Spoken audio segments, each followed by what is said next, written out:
which is translated as that in which thought is at rest, restrained by the practice of concentration, that in which he beholds the self through the self and rejoices in the self. So this goes on to describe the stages that people go through in meditation, and I myself haven't experienced these, but it seems complicated, but I will break it down into the 6 stages, so don't worry if you don't catch it the first time. So basically this is the results of what happens when you practice yoga and dhyan and you meditate on the Supreme Self. So the word nirudh will get explained. It's a technical word for meditation, and it will be described and explained a bit later on in this chapter. So these are the 6 stages of meditation, and only 0.1% have had a glimpse of this experience for the very first time they perform it. It's something that happens as you continue to go on. So in Dhyan Yoga, the first thing that happens is dharana. Dharana is actually a technical word which means a sort of decision or a wish or a feeling to fixate your mind on the Svarup. So lots of people probably heard the word Svarup, but it has 2 meanings. The first, if you break down the word, there's Sva, which means the self, and Rup, which means form. And this means the form of yourself. The second is the second meaning of the word Swarup is the form of the Supreme Soul or your own personal God that you wish to see. For example, some will say Sri Krishna, some will say Mataji, some will say Ram Bhagwan, Shivji, Mataji, whoever you focus your mind on. So these are all Swarups. And it's the resolve which you make up within your mind to make your mind steady on those things, or whether to make the decision to make your mind focused on the form of your own self. So you'll see this word Swarup a lot in the next few paragraphs, and therefore if you take both of these meanings on the next occasion when you see them, both of them will be equally applicable when you see them. So basically, if you wish to fix your mind on the Swarup, then this is dharana. So this is the wish or the desire to fix your mind on Swarup. So far so good. And then you decide that you wish to fix your mind on nothing else but the Swarup. So this is translated as dharana. When one gets this feeling of dharana, they begin to make efforts. And what happens is that slowly, because dhyan doesn't happen immediately because thoughts keep coming into their mind, slowly, when you make consistent efforts to remove and make away any other thoughts and options that come into, and resolves that come into your mind, you're able to make your mind steady. And this is dhyan. So first of all, you need this dharana, which is this wish to make your mind steady on the Swarup, which is the thing that you will focus on. And then after that dharana, you begin to make efforts. Once you begin to make efforts, it's not that easy, because when you close your eyes, you don't immediately get the dhyan. Thoughts and other resolves and options will come along. Therefore, the person who's on this path of yoga will make efforts slowly and surely to make sure that these options and resolves will go away. Once the person is on this path of yoga, their mind is fixated, and then they attain the state of dhyan. So, when one person meditates and performs dhyan, there's 3 parts to this. There's dhyata, which is the meditator. There's dhyan, which is the meditation, and there's dhya, which is the goal of meditation. So that's the dhyata, the meditator, dhyan, which is the meditation, and dhya, which is the goal of meditation. And all 3 are different. So we theoretically make efforts to reach the state of nirodham, which Sri Krishna describes in this verse, in this 20th verse. And during this state of dhyan, the dhyata, dhyan, and dhya all remain 3 very different things. There are slight differences between the 3. So dhyata means the person who is actually on the path of yoga and considers himself to be on such a path. So say, for example, I sit down and I choose to perform dhyan. I understand that I wish to perform dhyan, and therefore I become a dhyata. Then there is dhyan, which is the attitude, mentality, or the process of the person who wishes to become steady on the Swarup. This is dhyan. Thirdly, the dhya, that on which you wish to make your mind steady, and that on which you wish to focus your mind. Dhya is actually the form of truth. So let us say that you wish to make your thoughts focused on a beautiful idol of Sri Krishna, for example. In this case, you are the dhyata, the idol is the dhya, and the efforts of making your mind focused is dhyan.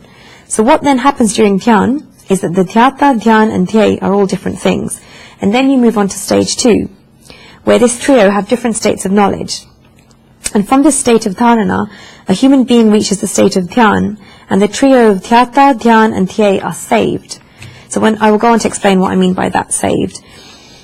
The first state was dharana, the second state was dhyan, where the trio then becomes saved. So when one continues to make these efforts and to develop them, the most important thing is dhya, and the first thing which is forgotten is the dhyata.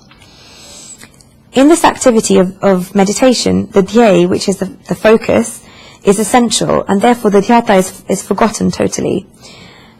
And that's the first thing that goes away. If you sit down to perform dhyan on the idol of Sri Krishna, then your prime importance is to focus your mind and to be steady.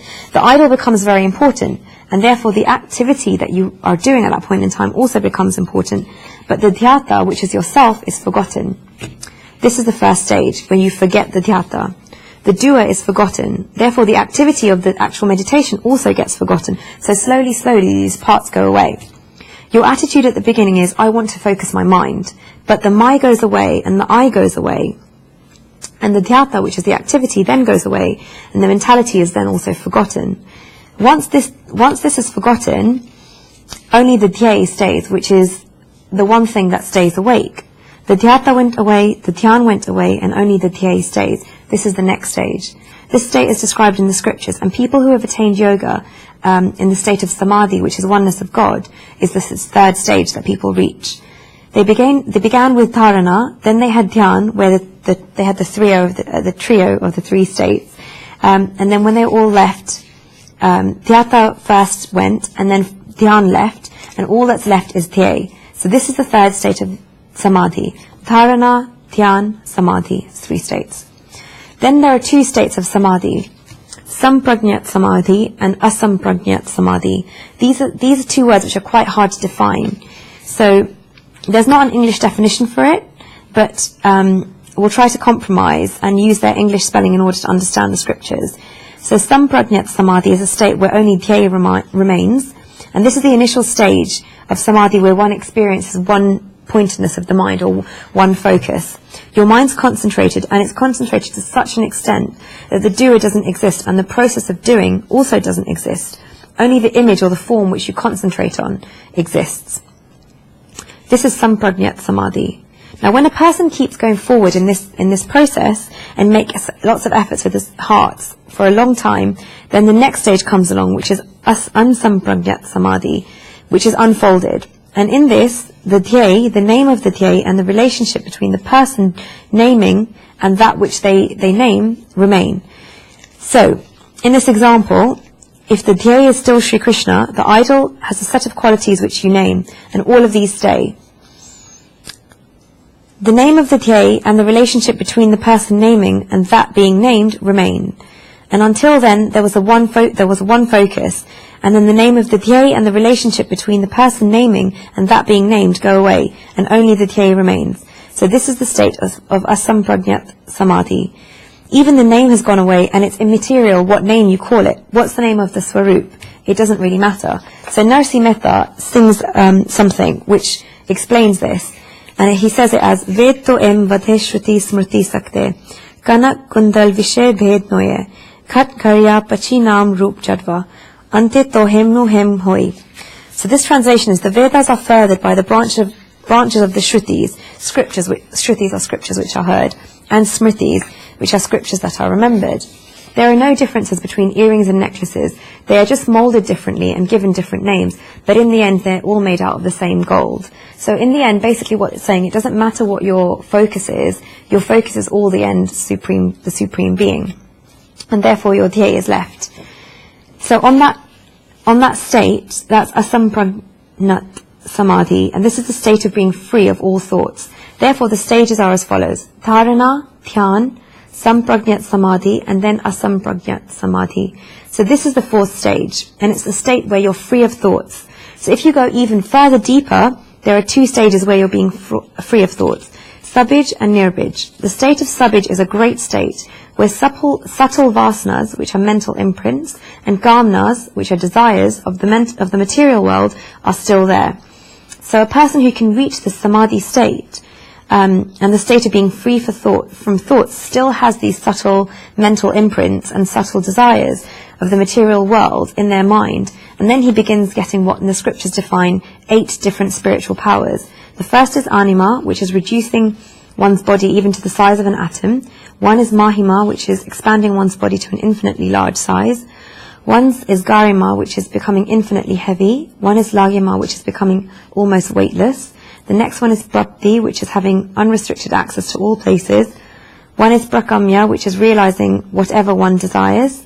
One is Istva, which is possessing absolute lordship. One is Vastva, which is the power to subjugate all.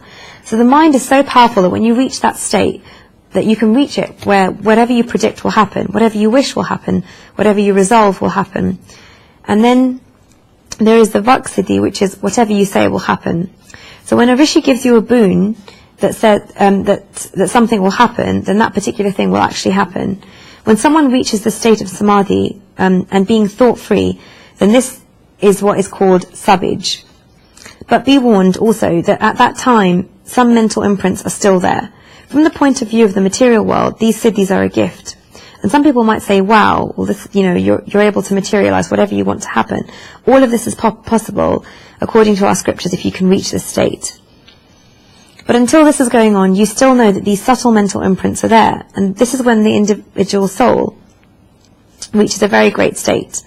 So the subtle vasanas, mental imprints and desires of the material world are still there. And that's why you can't go beyond these 8 siddhis which I just described. Therefore, from the point of view of the material world, these are gifts. But if you look at it from a spiritual point of view, those 8 siddhis are obstacles in the path of attaining the supreme truth, consciousness, and attaining the true soul. So if a person reaches these states, he may become distracted by these siddhis and will fail to reach the final highest state. So a true dhyan yogi should consider these states as not within the principles and useless, and should go actually beyond those and thinking that he doesn't want to attain those 8 siddhis qualities.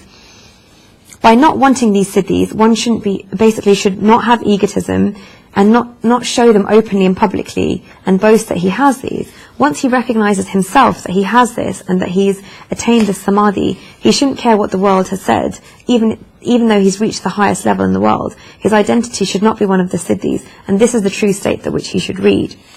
So Guruji gives an example of this, of a saint who did a lot of penances and good deeds for society, and the Supreme Soul appeared in front of him and offered him a boon, and he actually said in response that I don't want anything. And God told him, why don't you ask for something? You've done so many wonderful things, so many good deeds. Ask for anything you want and I'll give you whatever you want.